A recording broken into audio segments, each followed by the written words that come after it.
Hello everyone, my name is Aisha. Welcome back to my channel. This is IELTS with Aisha. Hope you all are doing well. आज की video में हम सीखने जा रहे हैं मज़ीद इंग्लिश के स्ट्रक्चर्स। ये बेसिक इंग्लिश ग्रामर लेसन का 7th पार्ट है जिसमें हम सीखेंगे इंग्लिश के मज़ीद स्ट्रक्चर्स। प्रीवियस 6 वीडियोस में हम सीख चुके हैं इंग्लिश के 40+ स्ट्रक्चर्स। आज हम सीखने जा रहे हैं नेक्स्ट स्ट्रक्चर्स। तो वीडियो का आगाज करते हैं और चलते हैं अपने पहले स्ट्रक्चर की जानिब। हमारा पहला स्ट्रक्चर है can I plus verb. Can जो है एक मॉडल वर्ब है।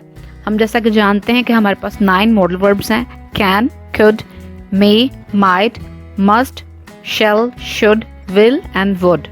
इस तरह से ये 9 मॉडल वर्ब्स हैं और इनके साथ जब भी आती है first form of the verb आती है, सेकंड या थर्ड हम इनके साथ यूज नहीं कर सकते। यहाँ पे कैन जो है वो यूज किया जा रहा है एज अ क्वेश्चन के सेंस में। कैन के यूजेस जो हैं वो एबिलिटी, पॉसिबिलिटी या रिक्वेस्ट करने के लिए या परमिशन लेने के लिए हम इस्तेमाल करते हैं। यहाँ पे कैन जो है वो सेंटेंस के शुरू में है, तो यहाँ पे कैन जो है वो asking for permission. We are using can for asking for permission. हम कैन को यूज कर रहे हैं यहाँ पे परमिशन लेने के लिए। आप कह रहे हो कि मैं ये काम कर सकता हूँ। वर्ब जो है वो काम है, तो आप पूछ रहे हो क्या मैं ये काम कर सकता हूँ। प्रीवियस वीडियो में हमने देखा था लैब मी का स्ट्रक्चर, जिसमें आप किसी से अपॉर्चुनिटी मांग रहे होते हो। आप ऑलरेडी किसी काम को करने का प्लान कर चुके होते हो, अब वहां पे आप अपॉर्चुनिटी मांग रहे होते हो, सेकंड पर्सन को बता रहे होते हो कि मुझे ये काम करने दो। यहाँ पे आप उससे पूछ रहे हो क्या ये मैं काम कर सकता हूँ। चलें एग्जाम्पल देखते हैं ताकि स्ट्रक्चर जो है वो मजीद क्लियर हो जाए कि आप किसी से किस काम को करने के लिए परमिशन मांग रहे हैं। फर्स्ट हमारे पास जो सेंटेंस है वो है can I answer your question. क्या मैं आपके सवाल का जवाब दे सकता हूँ। Can I attend the event. क्या मैं इवेंट अटेंड कर सकता हूँ। आपके एग्जाम्स हैं, आप अपने पेरेंट्स से परमिशन ले रहे हो, क्या मैं कोई इवेंट अटेंड कर सकता हूँ।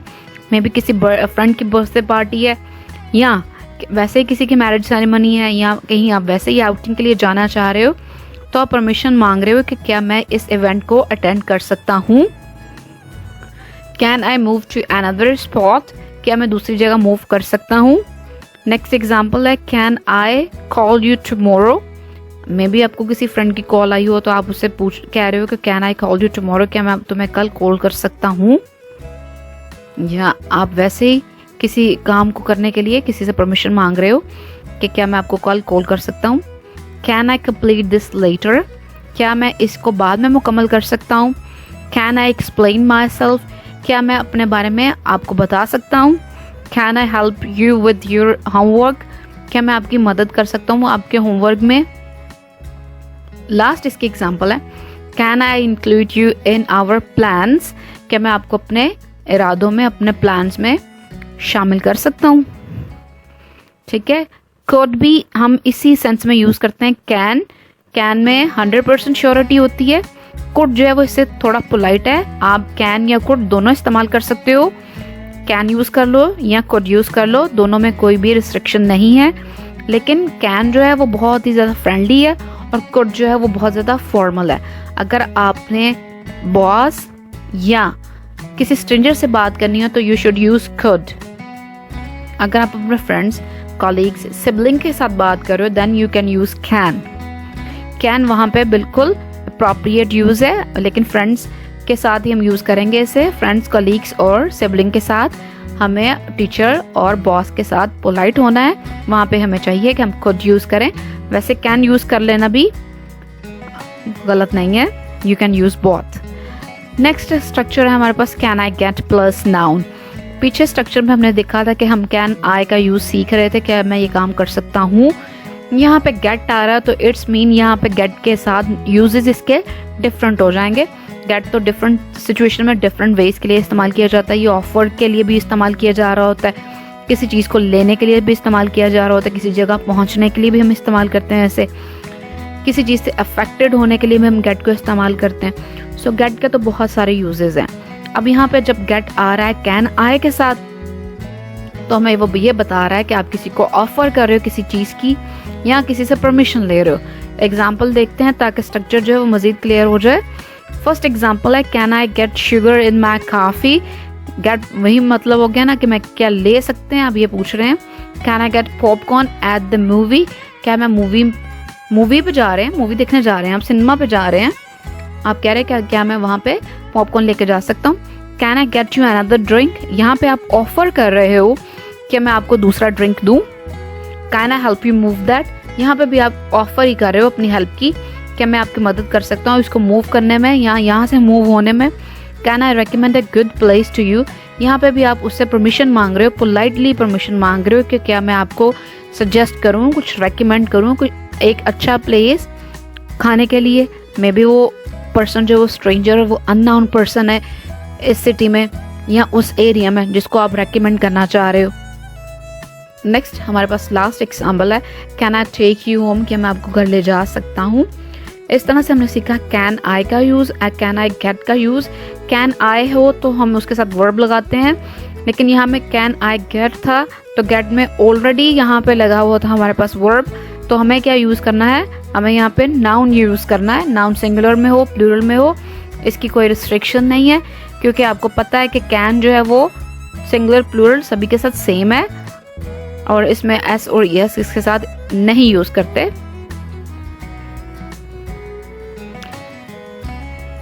नेक्स्ट हमारे पास है आई am not sure if subject plus verb.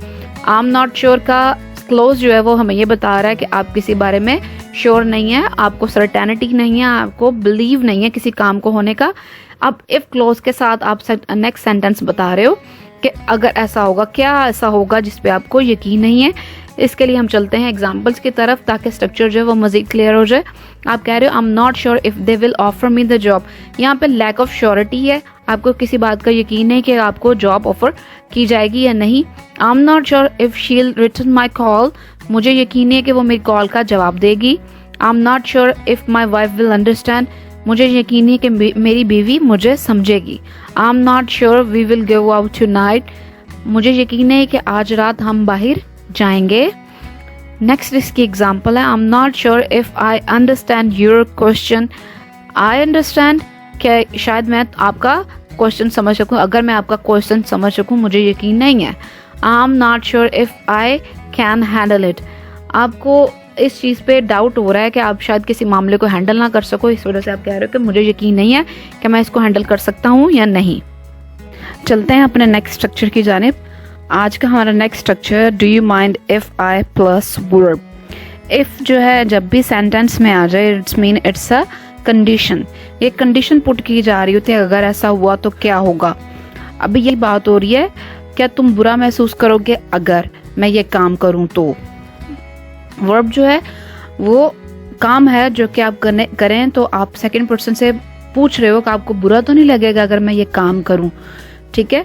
अब देखिए example, do you mind if I excuse myself, maybe you are in a party और इन अ क्लास और इन अ सोशल सर्कल, वहाँ से आपको जाना है तो आप पूछ रहे हो सेकंड पर्सन से आपको बुरा तो नहीं लगेगा अगर मैं माजरत चाहूँ, अगर मैं यहाँ से जाना चाहूँ तो। नेक्स्ट एग्जाम्पल देखिए, do you mind if we left early, अगर हम पहले चले गए तो क्या आपको बुरा तो नहीं लगेगा। Do you mind if I take a nap, nap होता है शॉर्ट स्लीप, थोड़ी देर के लिए सोना। आप कह रहे हो कि आपको बुरा तो नहीं लगेगा अगर मैं थोड़ी देर के लिए सो जाऊँ तो। Do you mind if I ask your मोम, अगर मैं आपकी मामा से पूछूं तो आपको बुरा तो नहीं लगेगा। Do you mind if it snow, last जो सेंटेंस है वो है do you mind if it snow, अगर बर्फबारी होती है तो आपको बुरा तो नहीं लगेगा। आपको बुरा नहीं लगेगा या तुम बुरा महसूस तो नहीं करोगे। आप कैंपिंग कर रहे हो, वहाँ पे स्नो फॉलिंग शुरू हो जाती है तो आप अपने फ्रेंड से पूछ रहे हो आपको बुरा तो नहीं लगेगा, आप कैसा महसूस करोगे अगर रेन फॉलिंग होती है या स्नो फॉलिंग होती है, अगर वेदर की कंडीशन जो है वो हो जाती है एक्सट्रीम हो जाती है तो आपको कैसा महसूस होगा। इस तरह से हम देखते हैं कि डू यू माइंड की तरह से ही हम यूज़ करते हैं वुड यू को। डू जो है वो हम ओल्ड इंग्लिश में यूज़ करते थे, अब हम उसको मॉडर्न इंग्लिश में वुड के साथ रिप्लेस करते हैं। यूज़ इसका बिल्कुल सेम है, इसमें भी हम वही बात कर रहे होते हैं, क्या तुम बुरा महसूस करोगे अगर। Would you mind if I open the door या ओपन द विंडो, अगर मैंने विंडो खोली, अगर मैंने खिड़की खोली, क्या तुम्हें बुरा महसूस होगा या क्या तुम बुरा महसूस करोगे। Would you mind telling me what you are doing, क्या आप बुरा महसूस करोगे मुझे बताने के में या बताने के लिए कि आप क्या कर रहे हो? Would you mind being quiet for a minute? क्या आपको बुरा महसूस होगा अगर आप थोड़ी देर के लिए खामोश हो जाए? Maybe you are doing something, आप कोई काम कर रहे हैं, आपको कॉन्सेंट्रेशन की ज़रूरत है और सराउंडिंग में आपका नॉइज़ है तो आप कॉन्सेंट्रेट नहीं कर सकते। तो आप सराउंडिंग में आपके जो सर्कल बैठा हुआ है, जो लोग बैठे हुए हैं, उनको कह रहे हो कि आप थोड़ी देर के लिए अगर खामोश हो जाए तो क्या आप बुरा महसूस करोगे? Would you mind if I changed the channel? अगर आप सेकंड पर्सन से पूछ रहे हो, आपके साथ जो मौजूद हैं आप उनसे पूछ रहे हो कि अगर आप चैनल चेंज करते हो तो नेक्स्ट पर्सन को क्या बुरा लगेगा? सो डू और वुड का स्ट्रक्चर आई गेस आपको क्लियर हो गया होगा कि डू जो है वो हम ओल्ड इंग्लिश में यूज़ करते थे, अब डू को रिप्लेस हम करते हैं वुड के साथ। आप डू यूज़ कर लो, वुड यूज़ कर लो, कोई भी चीज़ जो है वो रॉन्ग नहीं है, लेकिन ओल्ड एंड न्यू इंग्लिश का थोड़ा सा फ़र्क आ जाता है। एडवांस में वुड ही यूज़ किया जाता है आजकल न्यू लैंग्वेज में, न्यू एडवांस वर्ड्स में। सो नेक्स्ट स्ट्रक्चर की तरफ चलते हैं। हमारे पास नेक्स्ट स्ट्रक्चर है I don't know what two plus verb. I don't no का मतलब होता है मुझे नहीं पता, व्हाट टू प्लस वर्ब कि मैं क्या करूँ। व्हाट की जगह पे हम when to do, how to do, where to do, हम व्हाट व्हेन वेयर यानी कि WH फैमिली का कोई भी मेंबर यूज़ कर सकते हैं।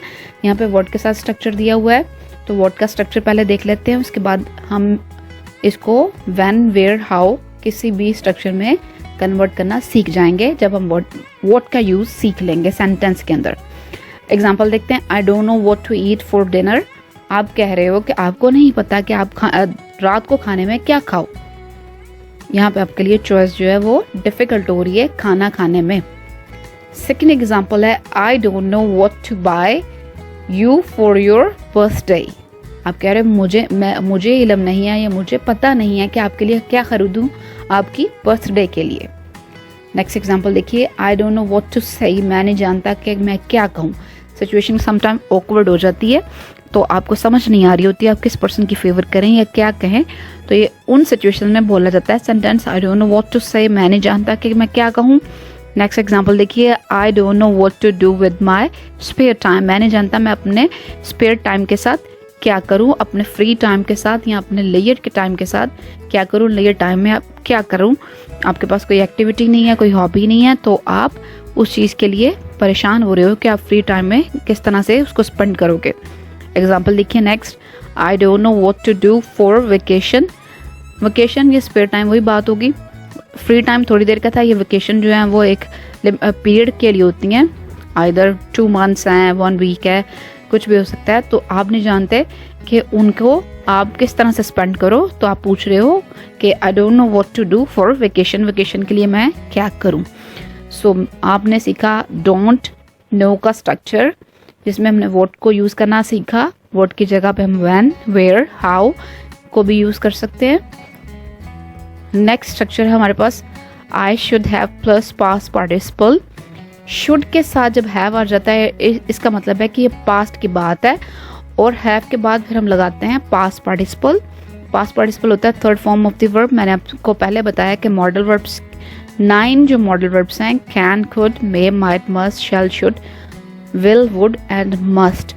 ये जो 9 मॉडल वर्ब्स हैं इनके साथ हम लगाते हैं first form of the verb. जब हमने इसके साथ बनाना हो पास्ट तो हम हैव के साथ थर्ड फॉर्म लगाते हैं। यहाँ पे भी हमने हैव के बाद लगाई है थर्ड फॉर्म। पास्ट पार्टिसिपल को third form of the verb कहा जाता है।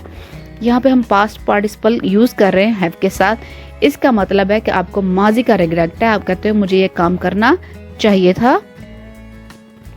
देखिए example. I should have gone with you. अब आपको पछतावा हो रहा है, आप कहते हो मुझे आपके साथ चले जाना चाहिए था। I should have studied more for my test. Test हो गया, मार्क्स गंदे आ रहे हैं, मार्क्स अच्छे नहीं गेन किए अपने। अब आपको रिग्रेट हो रहा है कि मुझे मज़ीद स्टडी कर लेना चाहिए थी, लेकिन ये तो पास्ट टाइम हो गया, वक्त तो गुजर गया। वो कहते हैं ना कि it is useless to cry over spilled milk. अब पछताए क्या होत जब चिड़ियाँ चुग गई खेत, ये वो वाली बात है। नेक्स्ट एग्जाम्पल है I should have read the direction before starting.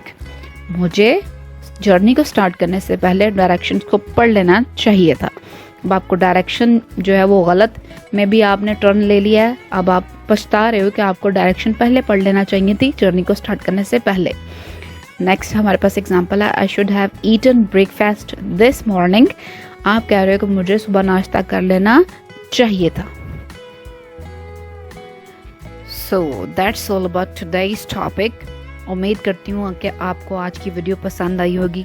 अगर वीडियो पसंद आती है तो इसको लाइक कीजिए, शेयर कीजिए, चैनल पर नए हैं तो इसको सब्सक्राइब कीजिए ताकि आप मेरे आने वाली हर वीडियो जो है वो आप तक पहुंच सके और आप इसी तरह से इंग्लिश सीखते रहें, मुसलसल इंग्लिश सीखते रहें इस चैनल पे। मिलते हैं नेक्स्ट वीडियो में। टिल देन अल्लाह हाफिज़।